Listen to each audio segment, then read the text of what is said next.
Hey, what's up? Liron here, and in this video we'll finally discuss some color theory in watercolor and talk about the difference between perhaps that medium and other mediums. We're going to talk about hues, we're going to talk about shades, tints, values, and all of these very important things that just to understand what they mean can really help your paintings. This is a bit of a complex topic, so if you don't understand everything, watch it a few times. I'm still learning a lot of new things in this field, okay? So I hope you're going to enjoy this one. Lastly, I'm also going to present one of my recent favorite color schemes that I use in a lot of my recent paintings. So with that, let's jump to it. I'm going to show you how it's done. So let's get started with the demo. I'm going to explain exactly everything: hue, saturation, value, shades, tints, all of that, and we'll also talk a bit about temperature. Let's get started with hue though. Hue is the simplest one in my opinion to understand. Hues are basically colors. So when you look at the different colors you have here up top, these are all different hues. Okay, this is one hue, this is another hue. They're both red, but they're different hues. Okay, they're different colors in their essence. Okay, this is a very different hue from this, so it's a little easier to understand. But basically you can switch the word hue with color, and this is the classic definition that most people will be familiar with. Okay, now one more thing. Temperature. I have been asked about what does it mean to have the same primary color in different temperatures. So what we do is, you can say that this is a decision to make, but these all appear to us as blues. Okay, there is a family of hues that is blues. All of these are in this family, but they all are different hues. Okay, it's a family of several hues, so they all can be blues, but because they're different hues, their temperatures are also different. So if you look at, for example, even these two, okay, the two reds. So this is a warmer hue of red and this is a cooler hue of red, okay? So you can have several colors of the same family of hues that have different temperatures. Now you have to remember, a lot of this is contextual, okay? This color will seem probably super warm compared to everything here, but let's look at this purple. If you compare the purple to the red, the purple looks a little cooler, but if you compare the purple to, let's say, one of these blues, it looks warmer. Okay, so context matters in this regard. Now, let's go over saturation, value, tints, shades, all of that good stuff. So first, at the tip of this pyramid here, we have hue, and that is just the color as it is in its purest form. So let me show you. I'm gonna grab a bit of this red here. I'm gonna mix it here. So you see this, if I just take this red, the Quinacridone Rose type of red, and I put it here, okay, as it is, in its purest, thickest form too, you'll get this, okay? Now, as we run along this axis, okay, what we're gonna do is change the tint of it, meaning we're gonna turn it from, basically from dark to light, but just with this red. Okay, now in watercolor, we don't have white paint, so we're just gonna use water, right? That's how watercolor works. So what I'm gonna do is, this is basically what you look at as the value transition in a way. So I added a bit more water, and we get this. Okay, now again, things are a little different in watercolor because when you'll see these charts online, especially if it relates to oil painting, you'll see something that revolves around adding white. But again, remember, we can't add white because this is watercolor. So what we do is add water. So I'm gonna add a bit more water every time I go. Okay, and what we'll get is a lighter tint, or I don't even want to say lighter, it's just a different tint. Okay, I may get some of these definitions wrong, but I'm just trying to explain it in a way that will be really simple to understand. So correct me if I'm mistaken in anything here. So what you get here is different tints of that same hue. Okay, so that's the first axis along which we will move. Now the second axis is shades. Okay, we're gonna get different shades of this same color. So how do we do this? We keep using the same color. Okay, so we got this one, but we'll add black. Okay, so this is the first color we used. Let's add just a bit of black. Now, if you're familiar with my stuff, you know I don't use black very often. I'm gonna add some water just to keep it moving. You know I don't use black that often because I find that it just dulls the painting out very often, okay? So it's very rare for me to do, but here we go, okay? And then we're gonna add a little more black to this very same color mixture, okay? So what I do usually to mix these kinds of colors is I'm gonna add a bit of this red because it's barely visible. But it is, by the way, I hope you can see this well, because I can see the nuance of color here, but you may not be able to because of the camera. I will share finally a picture of it, hopefully. But in any case, here it is, mostly black with a little bit of red. And finally, we basically just get black, okay? So these are different shades, because it's shaded with black, of the same color. Now, here's the point I was getting at. The way I'm gonna do this normally is as I paint my paintings is I'll use, instead of black, the other two primaries that I'm using for the painting, okay? So I may use more blue and more yellow to darken it, okay? So it's just another way to go at it. Let me show it to you up close, just to make sure you can see this properly. In my camera monitor, it doesn't look fully clear, but hopefully it will look, I know it looks usually clear in the final video. Next up, we're gonna run along the axis of value. You see here, so we're gonna make things lighter. So we have this black here, and we'll start diluting it, okay? So here we go, a little lighter. Now, mind you, this should be, by the way, pure white, okay? I messed it up because it's supposed to go from this to white. So this, you could just use a blank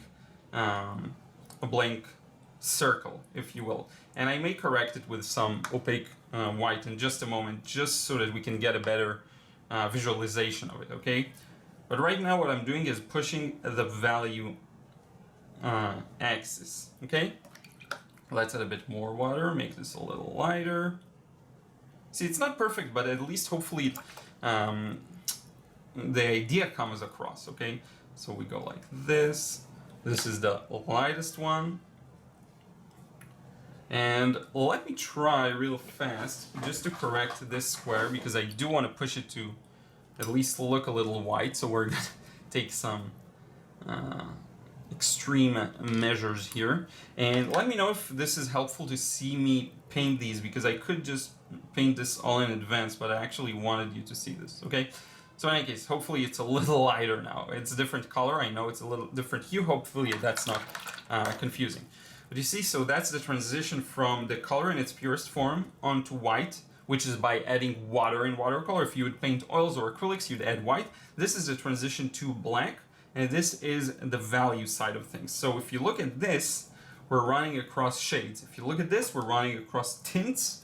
And if you look at that, we're running across values. Now, if we were to fill in the blanks in between, which I've also seen in some charts, we'll use a different value of this same color, because what you see here is the color diluted with white, diluted with black, okay? This is a little confusing. I don't want to actually get into it. I don't think I also fully understand this idea in particular, but I do want to try and fill in this and let's see how it goes. So I'm gonna add a bit of water to it, which is like adding white, remember? And this is gonna go here. So this is the same muted version or watered down version of this red, only in a bit of a lighter value, okay? Because remember, this is the value axis, okay? You can see it here. And then here, it's an even more muted version of this red. So if we were to recreate it, we'll go with even more black. So something like this, but we need also a bit of red. Sorry, it was off camera. You need a little more red to show. And then if you add a little bit of water to that, you'll get the lighter version, you see? Probably needs a little more black. Like that. And then if you add even more water to it, you'll get an even lighter version. But here the red should be noticeable. You see, this is the challenge with doing these charts for watercolor. It's just not as simple as adding white or adding black. You actually need to add more water, and then the water dilutes the paint. So it is a bit of a challenge. but hopefully the idea comes across. So here, a lighter version of this color, okay? Now these should match in value all across this this side, but as it's really hard to be super duper accurate here, so it's not perfect. And as we move along to this one, a bit more water, and you can still see a bit of hint of red.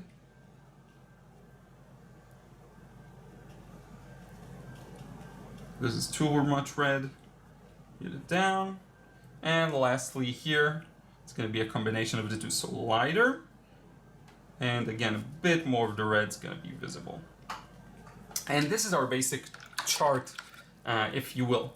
Okay, again, not too accurate, but you get the idea. So let's do a quick recap. What I want to do then is just show you a recent color combinations that I've been really enjoying and show you how it fits in all of this thing, okay, and all of this jargon. So we have this thing, and I'm going to write it down again just so you can see. Here we have the hue. So what I basically did was choose one color. In this particular example, it's this Quinacridone Rose, and that's the hue. Now, as we move towards the tints, tints range, we go from this to white. Basically, we add more water in watercolor, okay? Now again, remember, this is just the technical jargon. How you use it in your paintings is up to you. You can change things around. You can do things your way, but this is just, look at it more as technical terms, okay? And by the way, I see now this, sorry, should be a little more saturated, so I'm gonna go a little like this, you see? Now it makes more sense. But in any case, yeah, so this is the tints. Here we have the shades, and here we have the values. So lighter versus darker, lighter versus darker, lighter versus darker, lighter versus darker, okay? And then tints, we have the very red versus white, and shades, we have the very red versus black. So the more we move in this direction, we go from this red to a black. But it can be a darker or lighter black, okay? So hopefully that makes in the whole entire context of everything. Now real quick, I want to show you one of my current favorite color combinations and explain why I love it so much. So I'm actually going to do this handheld. I want to show you because this is really interesting in my opinion. So one of my favorite blues has always been French Ultramarine, and the reason for that is that it's very soft and it's very natural. So if you look at it here, it's very different from these a little more artificially seeming blues, okay? And I find that this blue really works well with so many colors, and you can see it here. It's just really nice, and I've even covered this palette before, not the exact same one, but the Velasquez palette. So I love this one. Now, it's a bit on the warm side, okay? It's important to remember that. And add to that one of my favorite yellows, which is yellow ochre, and let me show you right here in the palette.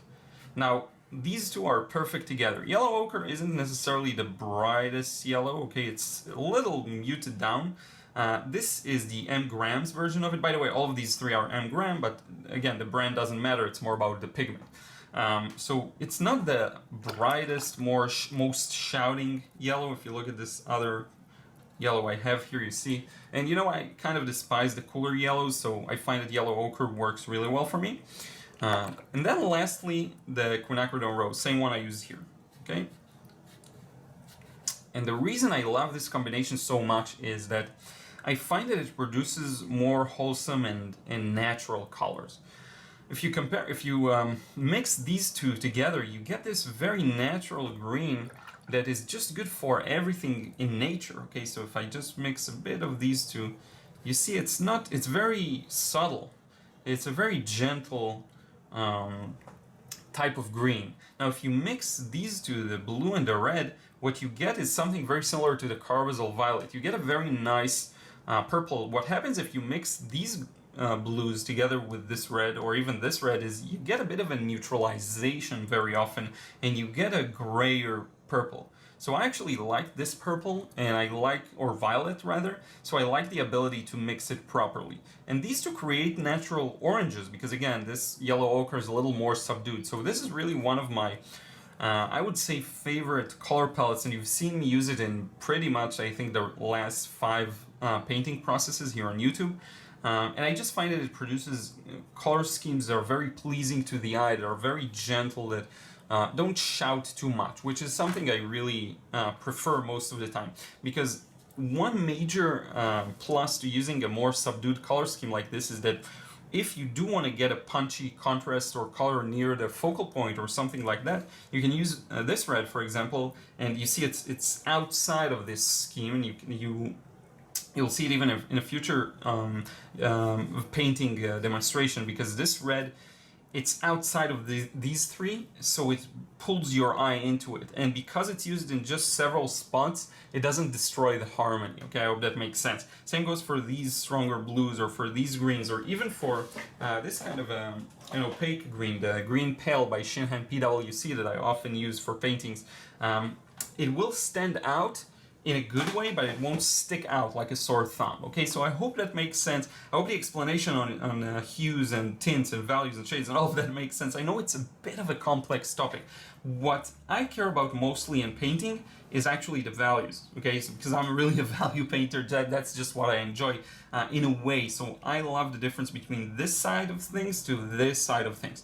What happens in the middle is more about subtle understanding of whether you want the color to shout or not, okay? And it's really important to remember that in watercolor, our white is just water. Now you can use white, obviously. I could mix white with this red. It will lead to a bit of a different result, but I'm assuming most people paint more transparently, okay? That's maybe a topic for a different video, how to use opaque watercolor. But in any case, I hope you enjoyed this one. I hope it makes sense and maybe organizes things in your brain. With that, let's wrap it up face to face. So I hope you enjoyed this explanation, and also seeing my favorite, current favorite colors. You know, I always move between and in different color schemes. I love the Velasquez palette. I love a lot of color combinations, and I think with time I gain new appreciation to new colors and new color combinations. And of course, I hope this explanation is clear. I know it's a bit complex, so give it some time, let it sink, practice, create the same thing. And obviously I didn't do a perfect job here, but create the same thing. If you have a hard time with watercolor, maybe use acrylics. You know, many people have just a set of acrylics at home. If you do, you know, some people I know have it. Then you can try it out with white and black, and maybe it'll make more sense to you. But this is the basic idea. And again, you don't have to use this in every painting at all. Just have the information in mind, and maybe it's one more thing to think about and to consider how to incorporate into your work. How does using different tints may help to set the focal point as something important, or how you can differentiate between elements using all of these different ideas, let's say. Okay, so again, I really hope you enjoyed this one. Don't forget, if you have, to drop a like and maybe a comment down below. These things really help these videos reach more people, and I am trying to help as many people as I can. And if you want to learn how to paint like me, be sure to check out my frustration-free watercolor course. The link is always in the description box below. I want to thank you so much, and I will talk to you again in another video real soon.